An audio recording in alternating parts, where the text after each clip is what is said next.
You mentioned that boundaries are something that we do and that requires that the other do nothing. Yes. Can we go a little bit further into that? Because it's a beautiful concept, and this notion of boundaries. But like gaslighting, narcissism, and all the other things that we hear about nowadays, I think are often badly misunderstood.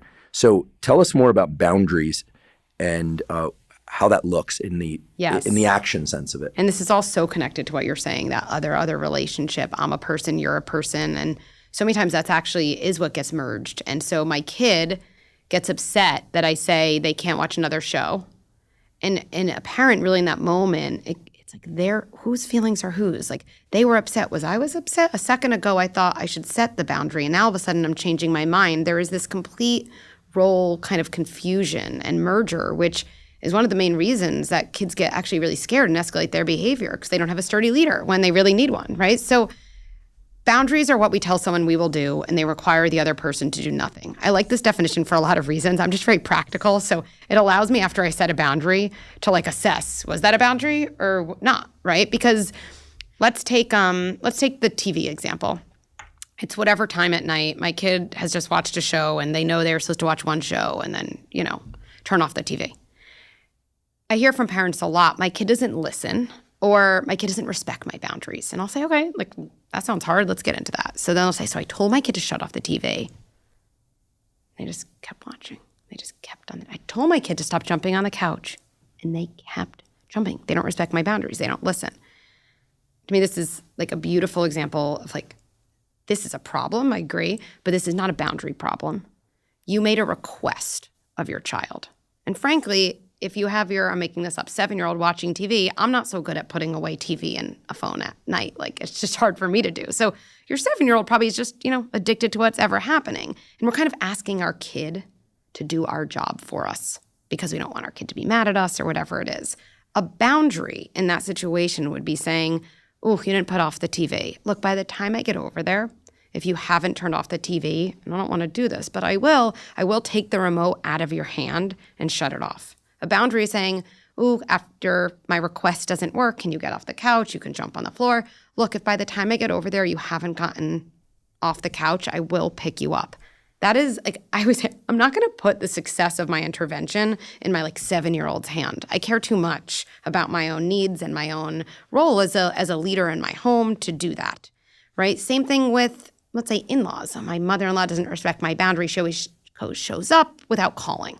Now, I don't want to get to this point, and there's a lot of things in a relationship we can do before we get to this point, but if that's really a boundary, and I have a very kind of intrusive mother-in-law, a boundary would be saying, look, this is going to be awkward, and I know you mean well, but the next time you come unannounced, I will come to your car and say, oh, this time doesn't work for us. You cannot come in, and I will go back into my house and close the door. Now, there's going to be lots of feelings around that, but you are now setting a true boundary. And when we say our kids don't listen, those are often situations, not all of them, but there's a big percentage where I'm actually not setting a boundary early enough and in a sturdy enough way, which is what my kid needs, because at that point, they simply don't have the skills to inhibit an urge, and they need me to be the boundary for them. We hear sometimes that kids are craving rules. They're craving boundaries. I don't know. I was kind of a wild adolescent and teenager, maybe a little more than wild. I don't recall ever craving rules, but I do recall paying attention to their lack of presence. So what of that? Is this notion that kids really want and crave rules and boundaries, is that sort of a, I don't know, projection that we put onto them? And I'm not exploring this just for fun. I'm exploring it because I think that one thing that's very helpful in setting boundaries, especially with kids, is the idea that, gosh, even if it's a bit painful to see them in discomfort, there's that empathy piece that you talked about before. That empathic attunement can get in the way of boundaries, right? And they're not mutually exclusive, but these are somewhat competing forces at times.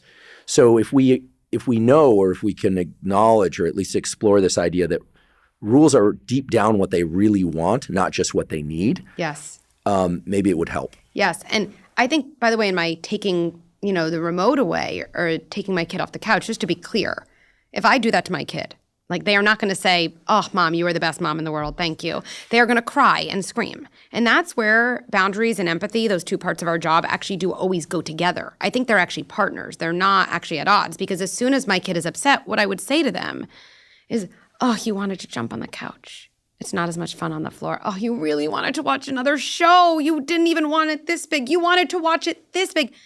It sounds crazy because you're like, wait, why am I empathizing with that feeling? They just kind of disobeyed. No, they're two different things. I'm doing my job in setting a boundary. They're actually doing their job in feeling their feelings. That's actually their job. The only way you can ever learn to regulate a feeling is through feeling the feeling. So they're doing their job. Now I'm going to validate. And this is how kids learn emotion regulation. Boundaries, they feel, I validate, I hold the boundary over and over and over. So do kids crave rules? And I think one of the issues is that most parenting approaches have one or the other. And I think they're both very incomplete strategies. If you just lead with rules, right? I don't know who said it. Definitely wasn't me. Like, what is it? Rules without relationship lead to rebellion. Yeah, that's what happens, right? So that's not good. But I see this day and age, we've swung the other direction. It is also not a complete parenting strategy when your kid's jumping on the couch to do nothing, if you think that's dangerous, and to say, oh, you really want to jump, jump, jump, and such big feelings. Like, that's not what kids need. I think kids crave boundaries and they crave feeling seen and understood. Because as kids are growing up, like, I think the questions they're always asking parents, even though, of course, they never say this, is just, am I real and am I safe? Every interaction, that's what they're asking us. The reason we have to validate their feelings when they're upset, even though they're so upset just that their string cheese broke, whatever it is feelings don't have markers like blood or like they don't know. And so when we say, oh, you wanted your string cheese to be together, what we're really saying is the things you experience inside of you are real.